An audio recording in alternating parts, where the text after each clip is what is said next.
Bonjour à tous. Aujourd'hui, j'ai interviewé Raphaël Olé-Cervera, dessinateur de la bande dessinée d'Heroic Fantasy Yule, scénarisée par Sébastien Dubois. Résidant à Paris, nous nous sommes pourtant rencontrés lors du festival de jeux RPGers à Plaisance du Gers. Venez découvrir l'imaginaire, la création et le monde de Raphaël à travers sa formation et ses multiples inspirations. I have good news for you. Les temps sont durs pour les rêveurs. C'est aussi malsain que d'écouter les Beatles sans vous le dire. Je nage dans le bonheur. Voici les Fortless. Voici les Fortless. Voici les Fortless. Voici les Fortless.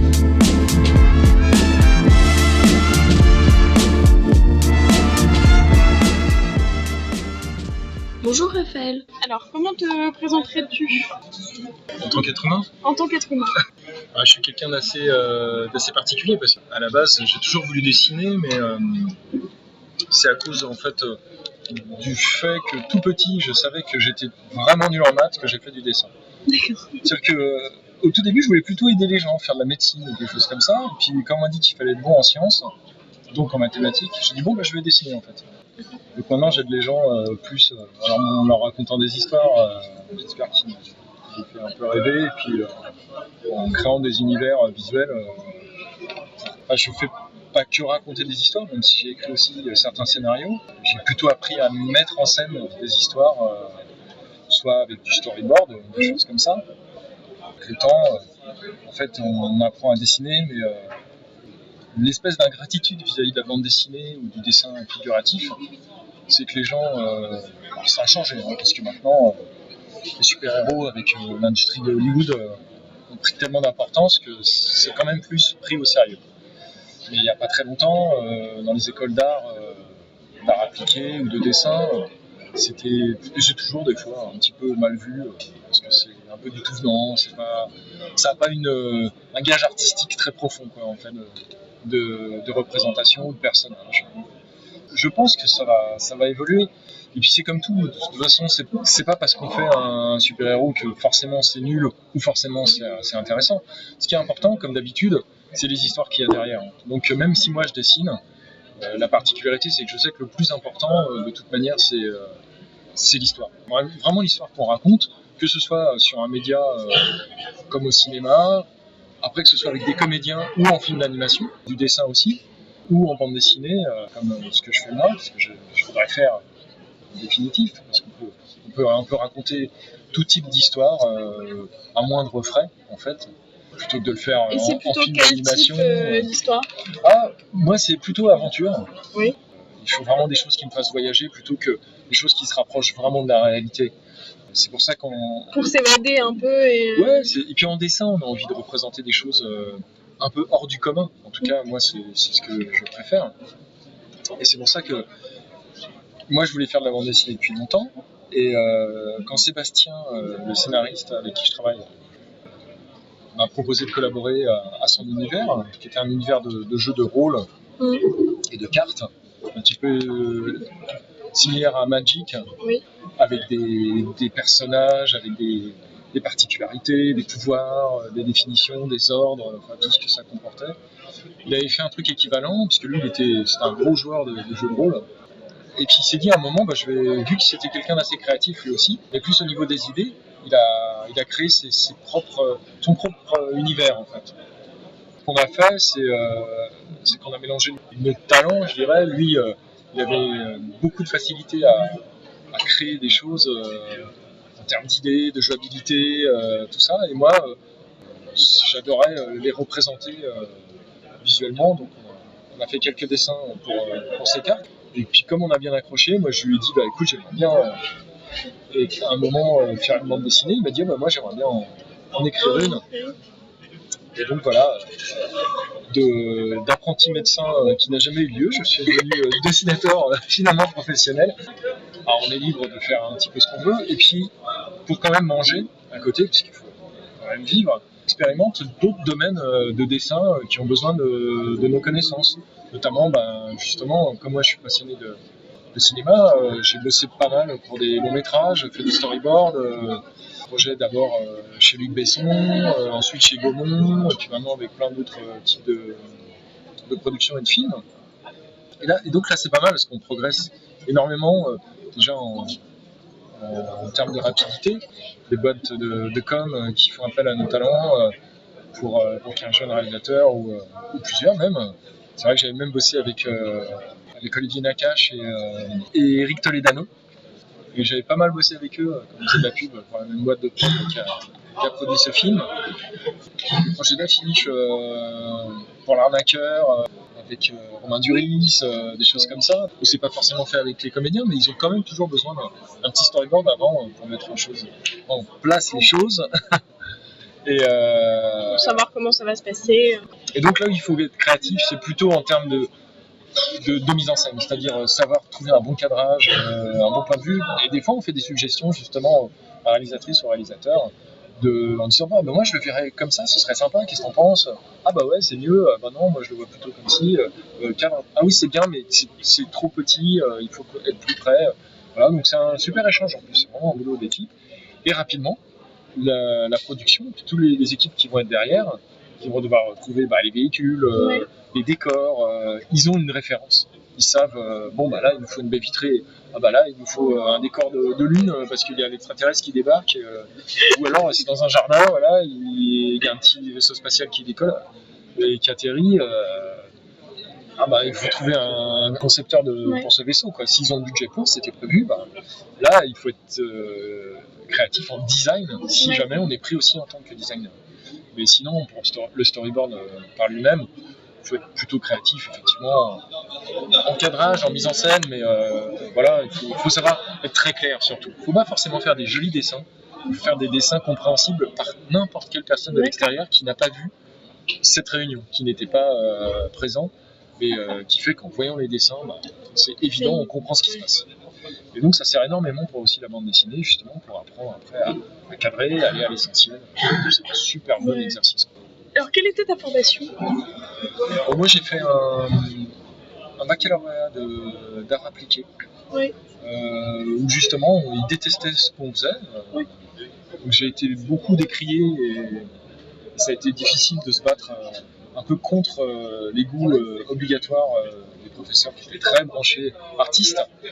Et nous, on faisait des petits niquets, voilà, on était tout le temps critiqués, très mal notés. Mais c'est pas grave parce qu'avec les potes avec qui je travaille encore, depuis qu'on a fini nos études, on est resté très proches, on savait qu'on allait faire ça. Et quelles que soient les notes qu'on avait, on s'en fichait. Puisque le jour de l'examen, on n'était pas débiles, donc on savait ce qu'il fallait faire pour avoir une note relativement correcte. Et c'est ce qui s'est passé. Moi, j'avais de très très mauvaises notes en cours. J'étais le plus mauvais de la classe, mais le jour de l'examen, j'ai eu la meilleure note en art appliqué parce que j'ai fait ce qu'il voulait, quoi. Il suffisait juste de ne pas être débile et puis de répondre au cahier des charges, sachant que nous, c'était un tremplin pour assurer aussi nos familles, de dire que on apprenait quand même beaucoup de choses, des techniques de photographie, de stylisme, parce qu'après le baccalauréat, on pouvait se diriger vers l'animation, le cinéma d'animation. J'en ai fait aussi moi-même, pas du cinéma même, mais en tout cas du design, justement, de personnages ou du storyboard pour les dessins animés. Ça m'a permis, en tant que dessinateur, finalement, quand on sait dessiner, on peut à peu près tout faire, quoi. Bon, il y a même des stylistes qui font appel à nos talents, à très arts appliqués, qui soit eux deviennent un nouveau professeur, soit enseignent dans des écoles privées aussi, parce que moi je viens quand même du public, c'était à l'école Estienne, une des grandes écoles parisiennes d'art appliqué, et on a appris quand même énormément de choses, parce que les profs, il y en a, c'est des professionnels. À Estienne, c'est beaucoup les métiers d'impression. Donc on a appris tout le design graphique, la communication visuelle pour les affiches, pour savoir faire du graphisme. Ce qui est, on parle toujours de graphisme en parlant de dessin, mais c'est un peu un faux ami. Le graphisme, c'est tout ce qui n'est pas dessin en fait. C'est tout ce qui est un montage, une maquette avec des photographies, un logo, tout ça c'est du graphisme. Mais dès qu'il y a un dessin d'un portrait ou d'un personnage ou d'un bâtiment qui n'est pas photographique ou avec un traitement schématisé sur Illustrator, très graphique justement. Dès que c'est du dessin, c'est plus du graphisme, c'est du dessin. Ça a un nom qui s'appelle le dessin. Donc moi je faisais toujours cette blague quand je faisais du jeu vidéo, parce que après l'école, j'ai quand même été formé pour faire du jeu vidéo sur ordinateur. Et je disais toujours à mon maître Jedi à l'époque, je disais, moi je préfère être un vrai dessinateur qu'infographiste. Bon. Après, ce qu'il faut, c'est avoir de bonnes idées.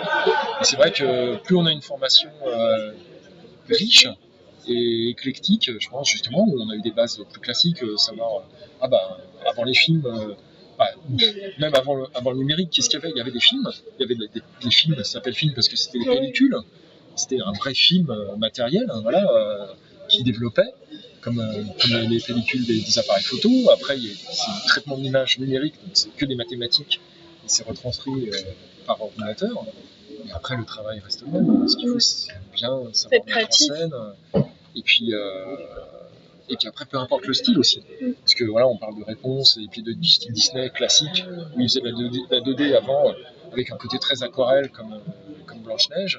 Et puis après, très à plat, comme les Aristochats ou ce genre de film dans les années 60. Alors, il y avait quelques effets de matière dans les décors, mais sinon, les personnages, il n'y a pas d'ombre quasiment. Ils utilisent presque le trait du layout sans cliner pour gagner du temps. Et du coup, ça rend le truc assez vivant dans l'animation. Et c'est des aplats, et c'est une autre transition. Après, ils ont fait des trucs tout chiadés, tout un peu moumou. À l'époque, je dirais du Roi Lion, où ça a été le summum de ça, où les ombres sont toutes à l'aérographe, hyper, vachement smooth, tout est lissé. Et dans Aladdin aussi, il y a tout ce côté très lisse, très mou, moi que je trouve un peu guimauve. Après, c'est très speed au niveau de l'animation, tout ça, puis il y a des belles prouesses à chaque fois. Mais... Et après, en image de synthèse, pareil. Ils ont commencé avec des choses plus simples, et puis ils font des trucs de plus en plus réalistes au niveau des éclairages. Ils utilisent leurs outils en fonction au maximum de là ils peuvent le pousser. Et je pense pour revenir à la bande dessinée, moi je suis inspiré d'écoles assez classiques. Donc mon style, même si je fais faire, parce que c'est un coloriste, c'est aussi un métier. Un ami qui fait les couleurs sur ordinateur, mais aussi moi aussi je peux le faire de mon côté, je participe aussi.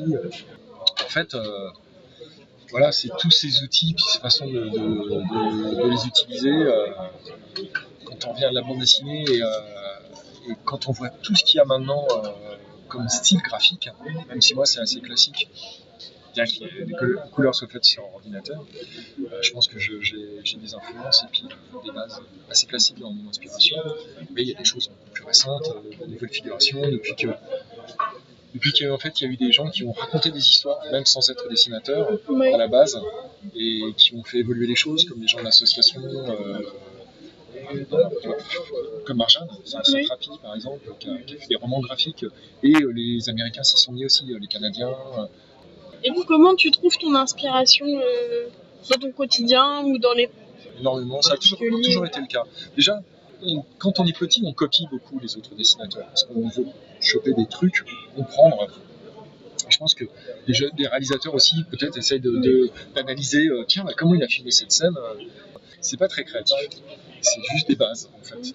Et quand on va dessiner, et quand on veut commencer à avoir un univers graphique propre à soi, il va falloir s'inspirer, mais s'éloigner en fait de ses références.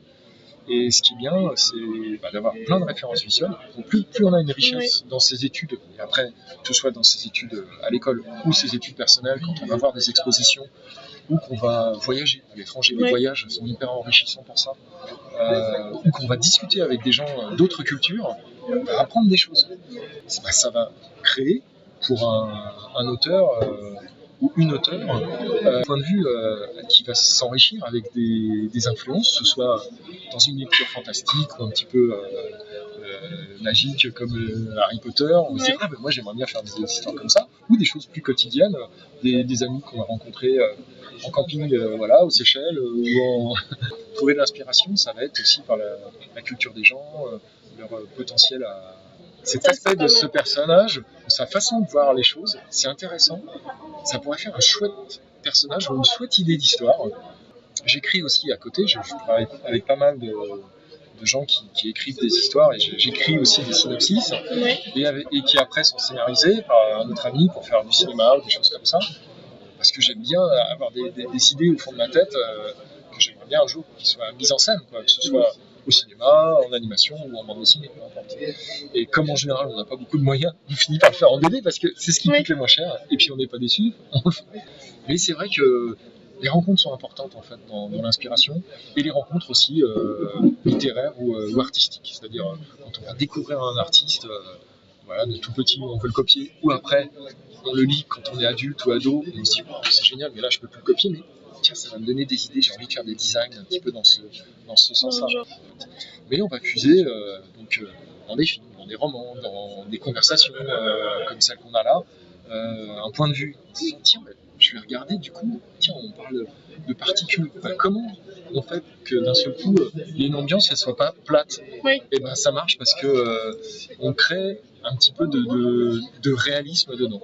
Ça va être des feuilles mortes qui vont passer, un coup de vent avec du sable ou de la poussière, des choses comme ça, des petites imperfections Des petits qui instants qui font qui vont faire que quand on va le dessiner, on va ajouter des salissures qui vont créer en fait une petite crédibilité. En fait, on est toujours des espions en fait. Et pas des espions pour piquer des secrets, c'est juste pour les connaître et se les réapproprier. Est-ce qu'à un moment, tu arrives à couper le truc en disant bah là, j'arrête de penser aux inspirations et tout ça, je profite juste du moment où ça vient assez naturellement et c'est intégré. Ouais, c'est ça, c'est qu'à un moment, il faut que ça devienne soi-même. Oui. Que ce soit en dessin ou en scénario. Il faut qu'à un moment, ça, ok, j'ai des envies, j'ai plus ces idées à droite à gauche, et maintenant il faut se les approprier et faire un truc cohérent, et puis se dire, bon, maintenant j'ai une histoire à raconter, il ne faut pas qu'il y ait que celle des autres, il faut qu'il y ait une influence, mais les idées que je vais raconter et que je vais mettre sur le papier, sur l'ordinateur, soient miennes. La nana qui a écrit Harry Potter, J.K. Rowling, voilà, elle l'a fait de sa façon à elle a copié personne. Oui. Même si elle s'est inspirée des échecs, elle s'est inspirée peut-être, tu vois, des récits de Tolkien pour les magiciens ou d'autres choses. Bien sûr qu'il y a plein, tu vois, des griffons, des choses qui étaient dans la mythologie antique, des jeux de rôle justement, de tout ça. Elle a été piochée partout, mais à un moment, elle l'a fait sien. Elle s'est dit cette histoire, et ce sera la mienne. Et je pense que chacun doit un peu raisonner comme ça. Ton univers, c'est plutôt l'aventure, le fantasy. C'est l'aventure, beaucoup de comics, de lecture de super-héros, et jusqu'aux origines. C'est pour ça que je te disais, faut aller puiser toujours avant, tu vois, les origines des trucs. Au 19e siècle, ils s'inspiraient, tu vois, c'était les romantiques, ils s'inspiraient de trucs qui remontaient jusqu'à l'Antiquité, tu vois, ou du Moyen-Âge, tu vois, avant, voilà. Et ben moi c'est pareil, c'est-à-dire que les super-héros c'était super, mais Spider-Man, j'étais fan quand j'étais gamin, mais en fait avant j'ai découvert que dans les pulps, il y avait The Spider, avant Batman il y avait The Shadow, avant Superman il y avait Doc Savage, qui était le first Superman, 40, 50, 60, jusqu'à ce que les comics Marvel, et en même temps que DC, tu vois, aient créé les icônes qu'on connaît maintenant, comme Spider-Man, les Vengeurs, Captain America, lui, existait avant, il existait depuis la guerre de 40, puisque c'était un peu comme Superman chez DC. En tout cas, il a été récupéré après par les studios Marvel.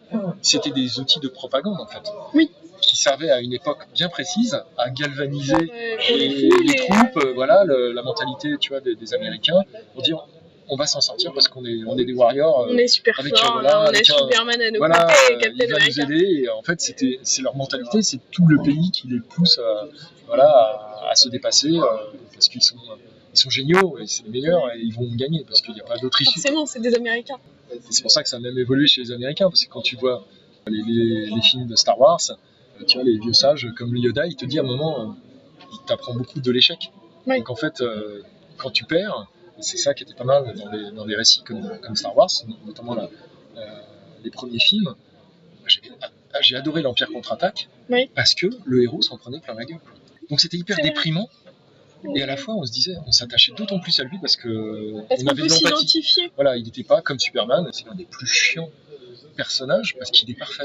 Il y a une vraie distance, effectivement. On s'identifie pas à Superman. Alors, on l'idolâtre parce que c'est une sorte d'icône. Il sauve le monde, c'est génial. Jamais ça va être un pote, quoi. Alors que un mec ou une nana qui a des défauts, Et pareil, moi dans les X-Men, j'avais adoré le personnage de Wolverine quand il avait commencé à avoir son aura particulière parce que c'était un enfoiré, parce qu'il était prêt à tuer ses victimes. Et du coup, il a un côté plus humain, c'est-à-dire plus réaliste, sur le côté où genre, avant tout, c'est la survie. Et, c'est bien d'être un super boy scout comme Superman, mais on est limité. Ah non, je peux pas tuer un tel, je faut que je fasse gaffe à ça. Oh, mais qu'est-ce qu'on se fait chier, quoi. Alors évidemment, c'est une morale. Non, mais c'est vrai que la bande dessinée et tous ces mondes permettent de s'évader et de changer un peu du quotidien. Qui font pousser des fleurs dans une petite serre, et puis qui ont des problèmes parce que à côté il y a quelqu'un qui met des pesticides et puis ça tue leurs fleurs. C'est pas un truc que j'aimerais dessiner, même si ça peut être très bien fait. Ça me fait penser à Totoro par exemple, de Miyazaki, tu vois, qui a un univers très enfant et qui est très justement campagne, petite fleur, mais il y a quand même. Pourquoi c'est génial? Parce qu'à côté il y a un truc un peu fantastique, une sorte de truc du rêve avec des créatures mignonnes ou monstrueuses mais finalement sympas, qui font que tu t'évades quand même de la réalité. C'est pas juste la réalité comme le cinéma français où c'est soit de la comédie, soit de la comédie dramatique avec des problèmes de couple ou de famille qui peuvent être très bien. Mais moi, il faut que je m'évade. Je pense que j'ai besoin de ça. Et le dessin, ça a toujours été une passion? Ouais, ma maman m'a rapporté tous mes cahiers là depuis que je suis tout petit. Il y a une dizaine de jours, parce qu'elle a dit bon, je les ai chez moi, mais il faut que tu les récupères. Et ouais, depuis que j'ai 5 ans, et depuis que je savais que on a bouclé, que je n'allais pas être médecin, j'ai dessiné. Ça commence là, toute l'inspiration dont on parlait. Oui. Je regardais un film avec Ivanhoé ou Robin des Bois, je faisais une attaque de château fort avec des chevaliers partout, avec des gens qui escaladent d'un côté, les autres qui sont attaqués avec des flèches, avec les boucliers, machin. Oui, et là, voilà. Sauf que là, je le fais dans ma BD actuelle, de manière beaucoup plus réaliste. Et avec tout le passif et en me disant, ok, c'était bien, là tu faisais tout, il n'y avait pas de perspective, maintenant tu y vas, et il va y avoir de la perspective, du design, des créatures, des armes, des armures, de la brume. Les casques, putain, chez Drouillet, ce dessinateur que j'aimais bien quand j'étais gamin, je vais les reproduire, mais pas aussi compliqué, tu vois, plus simple. Et est-ce que tu penses aussi à l'univers sonore qui pourrait avoir lieu? À fond. Moi j'adore la musique aussi, et on écoute beaucoup de musique de film, par exemple, où je travaille. On parlait Star Wars, mais on est des gros fans effectivement de John Williams à la base, Indiana Jones et tous ces thèmes-là.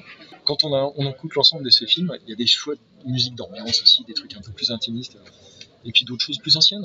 Il y a des très belles musiques de Bernard Herrmann dans les films d'Hitchcock, et jusqu'à récemment, des mecs comme Michael Giacchino, celui qui a fait la musique de Lost, la série Lost, et puis de certains films comme Les Nouveaux Superman, tout ça. Alors, attends, c'est lui ou c'est Hans Zimmer? Enfin bref, Hans Zimmer aussi, c'est un autre compositeur de musique de film. Tu vois, après, on n'écoute pas que ça, on écoute aussi beaucoup de pop et d'autres choses. Mais c'est vrai que dans la BD, dans l'univers que j'avais fait dans le jeu de rôle avec Sébastien, quand j'avais écrit des chansons pour les hommes, pour les armées des conquérants, j'avais fait un chant de guerre que je lui avais composé. C'est génial. C'est assez marrant, quoi. En fait, c'est hyper pluridisciplinaire, en fait. Parce qu'en fait, pour recréer tout un univers. C'était pas j'ai ressenti le besoin de le faire en fait pour le crédibiliser. Donc c'est important en fait de mettre des bases solides et je trouve ça super effectivement dans les univers du Seigneur des Anneaux ou du Hobbit. Il y a tout un passif, ils viennent d'ailleurs, quoi. Ils ont leurs ancêtres, il y a une sorte d'héritage en fait, et qui est vachement présent dans la mise en scène et dans ce qu'ils disent. Mais même dans Harry Potter. Voilà, avec les créatures fantastiques et ses parents aussi qui reviennent. Moi, je suis la génération avant Harry Potter, donc je suis pas aussi fan que tous ceux qui ont lu tout ça. Mais quand je le vois, je vois bien effectivement il y a tout un passé, une histoire qui est inventée. Une iconographie, une mythologie en tout cas qui existe d'avant, quoi. C'est ça qui crée aussi, qui rend le truc plus fort. Et Sébastien, il est hyper fort pour ça, parce que dans l'univers qu'on a dessiné dans cette BD, et puis moi c'est ma première BD en fait, c'est-à-dire que j'avais jamais réussi à en faire. Je voulais en faire, mais finalement j'ai fait du dessin animé, j'ai fait du storyboard pour la pub, pour le cinéma, mais la BD j'en avais pas fait. Voilà, je pourrais pas faire mieux, c'est-à-dire que je ferais différent, mais voilà, je suis content, il y a quand même des défauts, des choses comme ça, mais je les assume. Et je me dis, c'est l'un des trucs dont je suis le plus fier. Et d'ailleurs, on a été obligé de s'éditer nous-mêmes parce que Albin Michel, chez qui on avait signé, ils ont fermé boutique quand ils ont été rachetés par le grand groupe LVMH, qui a dit non mais la BD, c'est un peu comme les profs dont je te parlais, genre non mais c'est pas bien la BD. On a souffert d'une très mauvaise image. On avait signé chez eux, ils nous ont rendu nos droits, on a récupéré notre projet et le bouquin est resté sans être édité pendant des années. Et je l'ai présenté à tous les autres éditeurs et comme c'était quasiment fini, personne n'en a voulu. On a tous fait la fine bouche. Alors ça aurait pu nous décourager, mais à un moment je l'ai ressorti, je me suis dit attends, c'est vachement bien, c'est pas parce que je l'ai dessiné moi que je trouve ça chouette, c'est chouette. Il y a un vrai univers que... Il y a un vrai travail. Justement, on parlait de tout le background, la mythologie qu'il y a derrière, que Sébastien a créé, qui est là-dedans en grande partie, mais c'est beaucoup plus vaste que ça. Non, c'est plus fort que nous, il faut que ça sorte. Il faut que ça sorte. À compte d'auteur, mais c'est sorti. Voilà, c'est ce qu'on a fait. On a fait un crowdfunding, juste pour l'imprimer, juste récupérer l'argent pour que ça existe. Et puis pour nous motiver aussi à se dire, on a été capable de le faire. J'en suis hyper content. Ça existe. Enfin, c'est sorti, c'est fait. Et je l'ai dédié, tu parlais de ma jeunesse, quand est-ce que je dessinais, quand je revenais de l'école, j'étais tout petit. Ma mère était instite, donc elle arrivait après ses cours, c'est ma grand-mère qui me récupérait et qui me faisait faire mes devoirs, et dès que j'avais fini mes devoirs, j'avais le droit de dessiner, donc c'était la récompense. C'est la fête. Et donc tous les cahiers que je les ai remplis en fait à ce moment-là, quand je dessinais avec elle, et du coup j'ai dédié l'album à ma grand-mère, en fait. C'est elle qui m'a vraiment toujours soutenu à faire du dessin, quoi. Elle m'a vraiment toujours motivé, encouragé. Du coup, je lui dois ça quelque part. Enfin, de toute façon, le truc le plus important, il faut qu'il y ait une passion derrière. Et je pense que dans tout ce que je t'ai dit, ça doit se ressentir un peu. Et c'est pour ça que c'est vrai que comme on est une génération depuis longtemps, tu vois, de cinéma, parce que ça fait près de 100 ans qu'il y a des films, on vit ça, quoi. On veut qu'il y ait de la couleur. Si on fait des choses en noir et blanc, ça va un moment passer au-delà. Et puis ça va bouger, de la musique, de la lumière, des choses. Ce qu'on essaie de retranscrire en BD et en dessin, mais on est limité, quoi. Ceux qui font de la 3D ou des jeux vidéo, ils s'en rapprochent. Ils commencent à faire des choses tellement réalistes. Et d'ailleurs, maintenant, les effets numériques dans les films avec des comédiens, c'est du dessin. C'est du dessin, mais tellement réaliste que c'est photographique, quoi. Pour moi, c'est plus des dessinateurs, ça devient des graphistes. Ils reprennent en fait des photos qui retrafiquent l'éclairage, ils font des particules, justement. Un petit peu ces trucs qu'il y a dans les BD, ils le refont sur les écrans pour qu'il y ait créé de la profondeur, que ce soit un peu plus pâle vers le fond. Dans le jeu vidéo, ils ont mis beaucoup de bases pour ces trucs-là. Tout à fait. Je crois que j'ai fait le tour. Oui, ça me paraît très bien. Mais merci beaucoup. Je t'en prie. C'est hyper sympa. Avec plaisir. Merci à tous pour votre écoute. Vous pouvez retrouver cet épisode sur iTunes, SoundCloud et YouTube. N'hésitez pas à suivre les aventures du podcast sur sa page Facebook, L'Effortless, le podcast, ou encore son profil Instagram, @l'effortless.lepodcast. Merci à tous, à bientôt.